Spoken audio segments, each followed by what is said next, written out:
In today's class, we discuss data link layer design issues. So different data link layer design issues are: first one, services provided to network layer; second one, framing; third one, flow control; and fourth one, error control. One, services provided to network layer. Services provided to network layer. The main function of data link layer is to provide an interface to network layer. The main function of data link layer is to provide an interface to the network layer. So this network layer is third layer of the OSI reference model, is just above the data link layer. Here network layer is just above the data link layer. And the main aim of this data link layer is to transmit data frames to the network layer on destination mission. Transmit data frames to the network layer of the destination mission. So here there are two paths, actual path and second one, virtual path. Here actual communication or virtual communication. So here in actual communication, here physical medium is present through which data link layer simply transmits the data frames.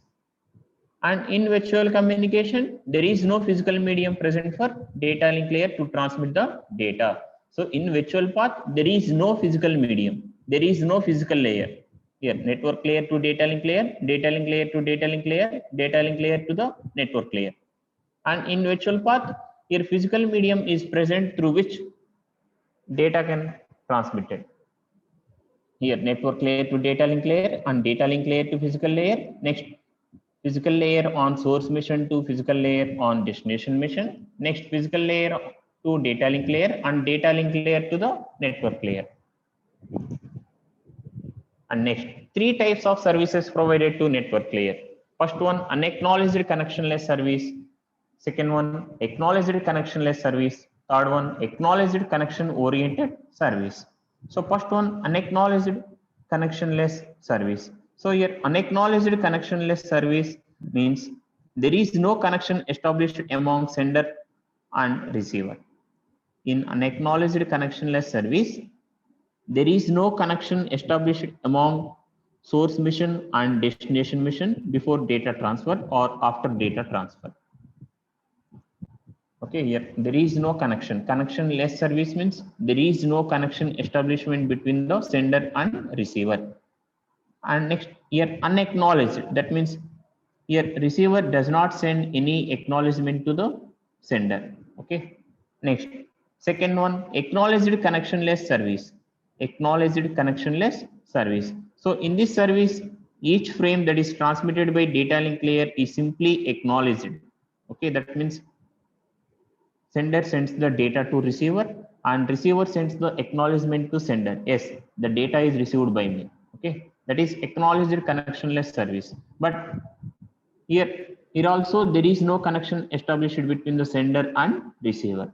Next, third one, acknowledged connection oriented service. Here first we establish the connection between sender and receiver, then only we transmit the data to the receiver. Here, acknowledged connection oriented service. Acknowledged means sender sends the data to receiver. Receiver sends the acknowledgement to sender. That means, yes, I received the data. Okay. That is the difference between unacknowledged and acknowledged. Unacknowledged means there is no acknowledgement from receiver. Acknowledgement means here receiver sends the acknowledgement to the sender.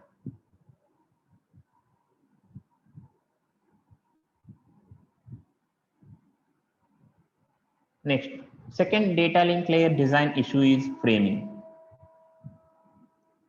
So here framing means to provide service to network layer, the data link layer must use the service provided to it by physical layer. So here to provide service to the network layer, the data link layer must use this framing. Okay. So different framing methods are character count, character stuffing, C, bit stuffing, and last one D, physical layer coding violations. That means after receiving the data from physical layer, that means in the physical layer, the data in the form of bits. So those bits are converted to the frames. Those bits are organized as the frames in data link layer. For that, we are using these four framing methods. So in the physical layer, the data is in the form of bits. So those bits are organized as frames in the data link layer. To organize the frames, so we are using these 4 framing methods. First one, character count. Second one, character stuffing. Third one, bit stuffing. Last one, physical layer coding violations. So your character stuffing is also called as byte stuffing. So let us discuss each framing method. First one, character count. Your first framing method is character count. So this method is required to count total number of characters that are present in the frame.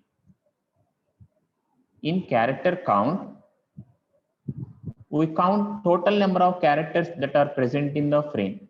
This is done by using field in the header. See here, header field, that is first field always contains number of characters in that frame. See here, frame 1 consists of 5 characters. Those 5 characters are 5, 1, 2, 3, 4. So your first character is 5. That 5 represents number of characters in the frame. Number of characters in the frame are 5. So including this 5, okay, 5, 1, 2, 3, 4.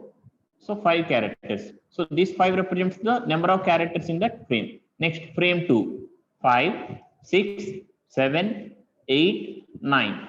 So total characters 5. So first field represents 5. That is number of characters. Character count.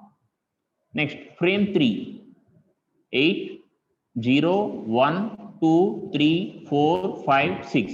So the total number of characters are 8. So your first field represents character count, that is 8. Next, frame 4, 8, 7, 8, 9, 0, 1, 2, 3. So this one also having 8 characters. So your first field represents character count, that is 8 characters. So your character counts are 5, 5, 8, 8. Here second one, B. Here second diagram, suppose here frame 1, 5, 1, 2, 3, 4. So 5 characters. So first field represent number of characters, 5, okay. Next, so here frame 2. So here frame 2 is up to only 7, 6, 7, 8, 9. Okay. Here frame 2 is up to only 7, 6, 7, 8, 9. So here first field 7. That means number of characters in this frame are 7. But here only 5. 7, 6, 7, 8, 9. Okay. So here error is there. Okay. So here frame 2 is wrong. So here remember the point, here frame 2 is up to only 7, 6, 7, 8, 9 only. Okay, then here 7 is error. Why? Because here 5, but here we represent here 7. Okay. So if you represent 7, we take up to 7, 6, 7, 8, 9, 8, 0 also. Okay. Next one, character stuffing. Second framing method is a character stuffing. Character stuffing is also called as byte stuffing.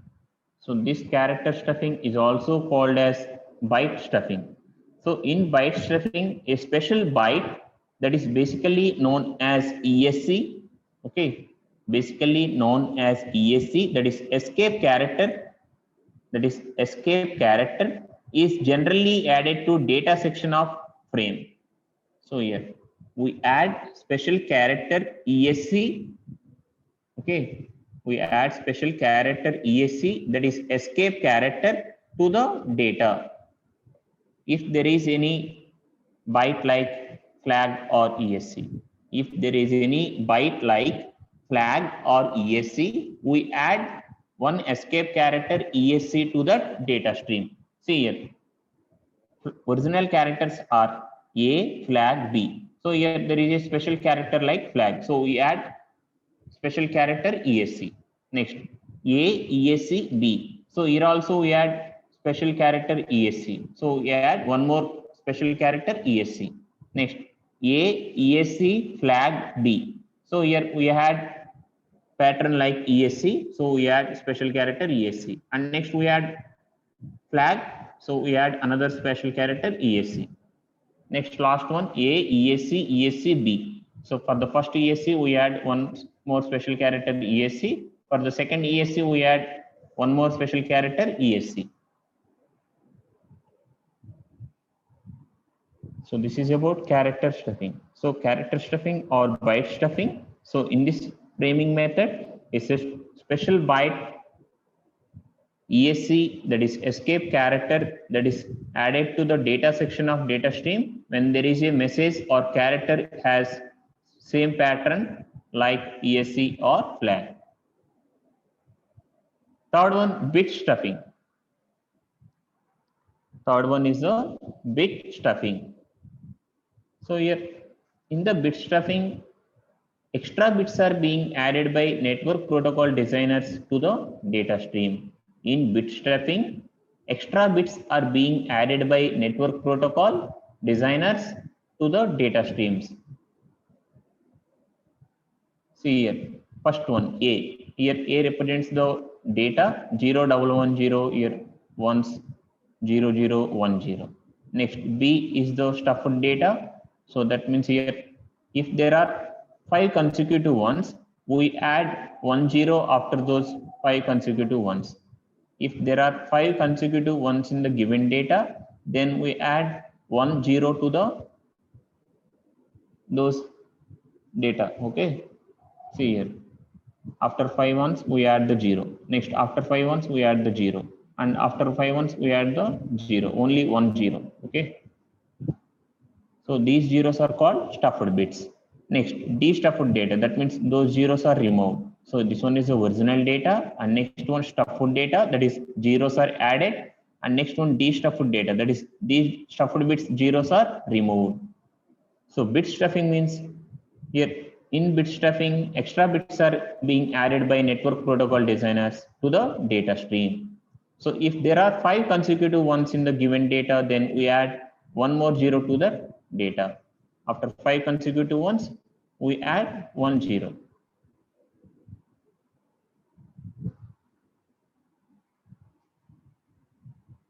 Flow control. Next, data link layer design issue is the flow control.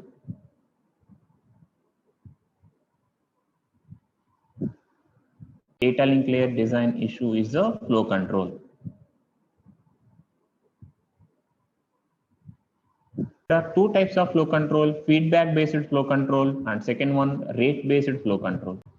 First one, feedback based flow control, and second one is the rate based flow control. Let us discuss each one.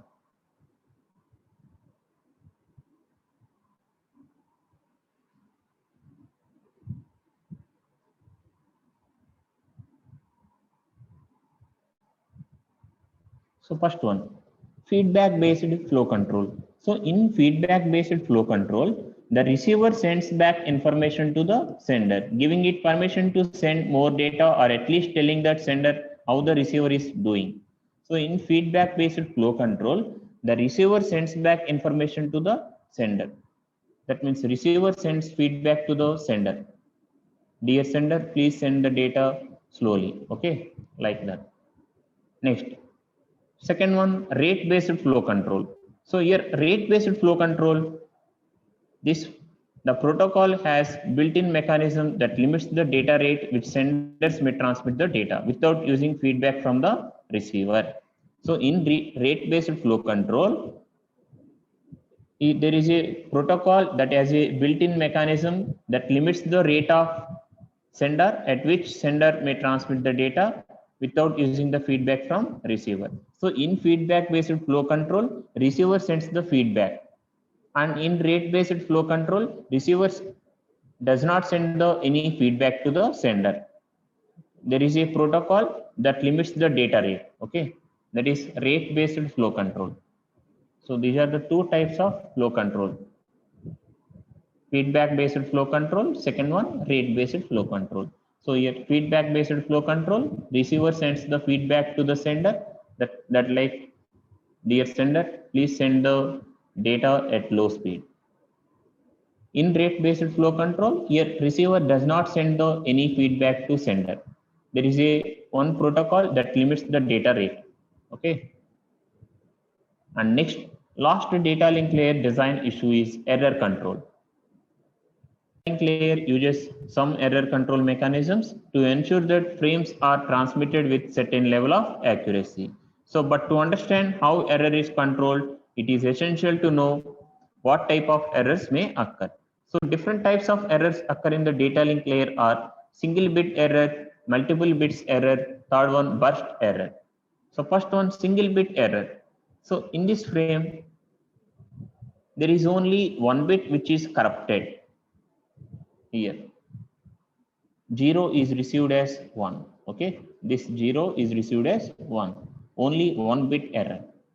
Only one bit is corrupted. Next, multiple bits error. So here the frame is received with more than one bits in a corrupted state. See here, 0, here 1 is received as 0 and this 0 is received as 1. Multiple bits error. Multiple bits are corrupted. Next, last one, burst error. So your frame contains more than one consecutive bits corrupted.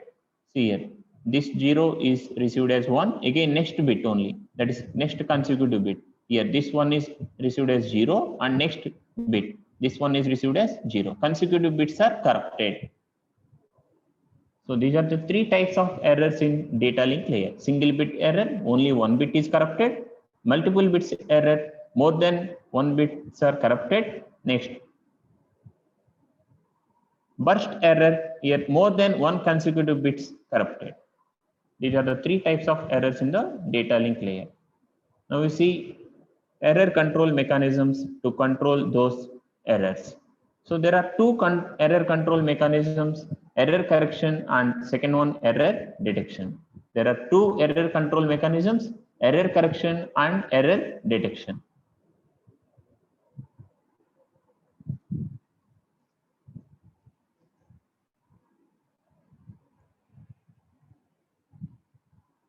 So here error detection techniques. So there are 4 error detection techniques. Simple parity check, second one two-dimensional parity check, third one checksum, and last one cyclic redundancy check. First one, simple parity check. First error detection technique is simple parity check.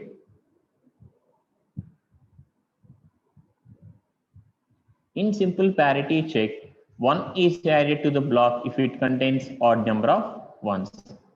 1 is added to the block if it contains odd number of ones. And 0 is added if it contains even number of ones. See here, in simple parity check, blocks of data from source are subjected to check parity bit. Okay, this parity bit 1 is added to the block if it contains odd number of ones. And parity bit 0 is added if it contains even number of ones. See here, the initial data is 1000011. Here we have to compute parity bit. So here 1000011. How many ones are there here? 1, 2, 3. 3 ones. So 3 1 means odd number of ones. So odd number of 1 means we add parity bit 1. Here 1 is added to this block. Okay. And here 1000011 is transmitted to the receiver. At the receiver side, once again we check the parity bit. If it is even, the receiver accepts the data, otherwise reject the data. See here. Here the parity bit 4 ones. Okay.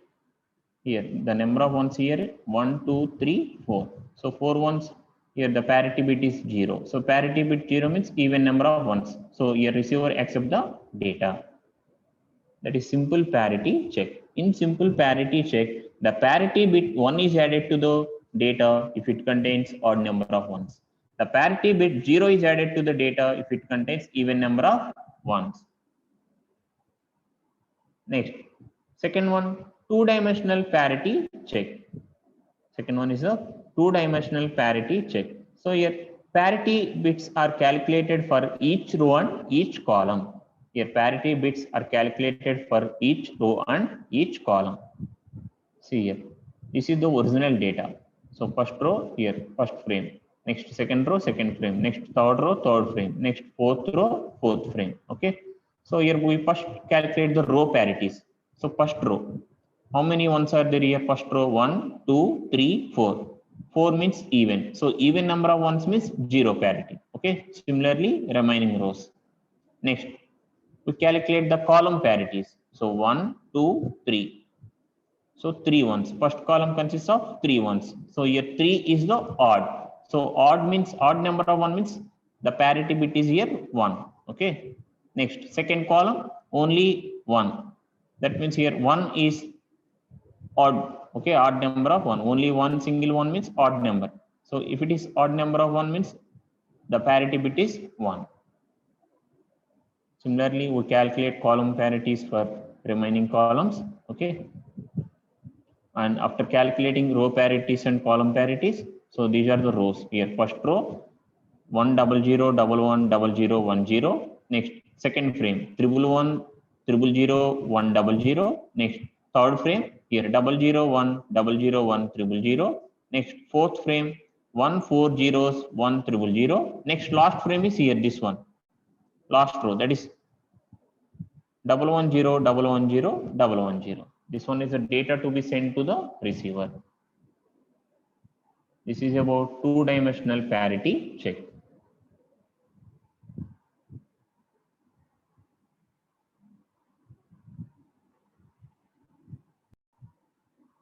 Next one here, checksum. Next one, checksum. Next error detection technique is checksum. So here in checksum, first we divide the original data into k segments. Here first we divide the original data into the k segments. Here 1 2 3 4. So here in this example k equal to 4. That means the data is divided into the 4 segments, and each segment consists of m bits.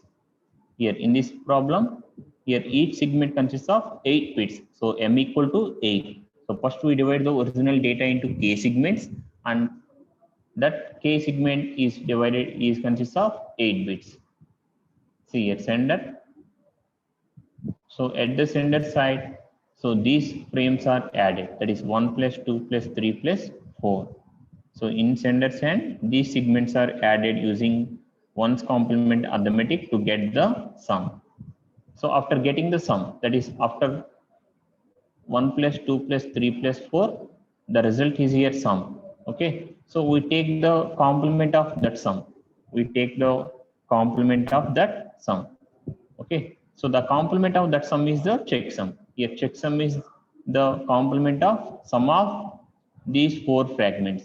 So first we add these 4 segments, that is 1 plus 2 plus 3 plus 4. So after getting the sum, that sum is complemented to get the checksum. Okay. Next, at the receiver side, once again we add these 4 segments, that is 1 plus 2 plus 3 plus 4. Okay. And we add in extra checksum to the segments. Okay. At the receiver side, we add checksum also. That is 1 plus 2 plus 3 plus 4 plus checksum. Okay. So after getting the sum, once again we complement that sum. Once again we complement that sum. That is 1's complement of that sum.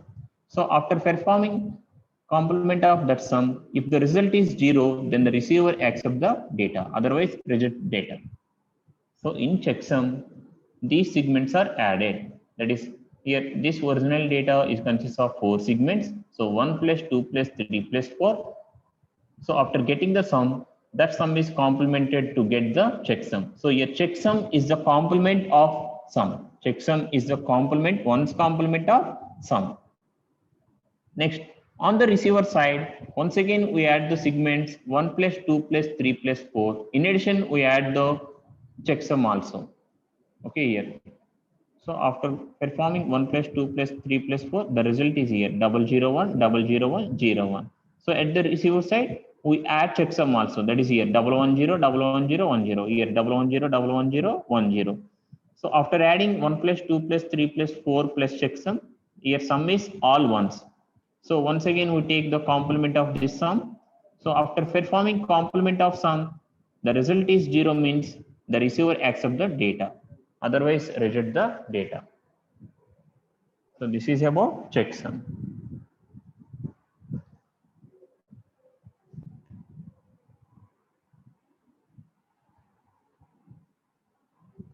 Next one, cyclic redundancy check. Next error detection technique is cyclic redundancy check. So here checksum is based on addition that is we add the segments. Here cyclic redundancy check CRC is based on division. Here CRC is based on division. So here in CRC, a sequence of redundant bits are added to the end of the data. Here zeros redundant bits are added to the data. Sequence of redundant bits. So here zeros are added to the data. Okay, and next this data is divided by some stream. Okay, polynomial, generator polynomial. Okay, here given data is divided by generator polynomial. Okay, and after getting the remainder, that remainder is added in place of these 4 zeros. Next, at the receiver side, data plus remainder is divided by, once again, generator polynomial. Okay, after division operation, if the remainder is 0, accept the data, otherwise reject the data. Let us see the example. See here. The original message is 10140. Here the original message is 10140, and the generator polynomial is here x cube plus 1. Here the original message is here 10140, and the generator polynomial is here x cube plus 1. So 1 into x cube plus 0 into x square plus 0 into x plus 1 into x power 0. So this x cube plus 1 is also encoded as 1001. Here x cube plus 1 is encoded as 1001, that is 1 into x cube plus 0 into x square plus 0 into x plus 1 into x power 0. So here the original message is 10140. So here we add redundant bits. So how many bits are added is based on here formula. See here, the generator polynomial consists of 4 bits. So we add 3 bits. That means if generator polynomial consists of n bits, n minus 1 zeros are added at the end of the original message. Here, if CRC generator is of n bits, then append n minus 1 zeros in the end of original message. See here, generator polynomial. Here CRC generator consists of 4 bits. So we add 3 zeros at the end of original message. See here, original message is 10140. Here we add 3 zeros to the end of original message. So next we perform here division operation. Here the divisor is this generator polynomial here 1001, and dividend is here original message. Okay. So after performing division operation, here the remainder is 011. The remainder is 011. So this remainder is added in place of those zeros appended. Okay, here 3 zeros are appended. So we add 011, that is remainder, in this place of these 3 zeros. Okay. Now the message is to be transmitted is 1015011. Next, at the receiver side, once again we perform the division operation. Here 1015011, 1015011. That means after adding those remainder. Okay. Next, we perform here division operation. After performing division operation, if the result is 0, that means if the remainder is 0, then the receiver accepts the data. And next, here this one is the sample problem. They may ask in exam. Here a bit stream 110101111 is transmitted using the standard CRC method. The generator polynomial is x power 4 plus x plus 1. What is the actual bit string transmitted? Your solution is the generator polynomial is given g of x equal to x power 4 plus x plus 1 is encoded as 1 into x power 4 plus 0 into x cube plus 0 into x square plus 1 into x plus 1 into x power 0. So here x power 4 plus x plus 1 is encoded as 10011. So here the generator has 5 bits. The generator has 5 bits. So how many zeros are appended? 5 minus 1. That is 4 zeros are appended to the bit stream.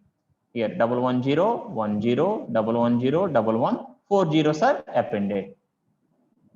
Next, here we perform division operation. So here the divisor is generator polynomial, that is 10011, and the dividend is here bit stream, that is 11010111111, these appended 4 zeros. So after performing division operation, the remainder is here 1110. So this 1110 is added in place of those 4 zeros. That is the final data that is transmitted to the receiver.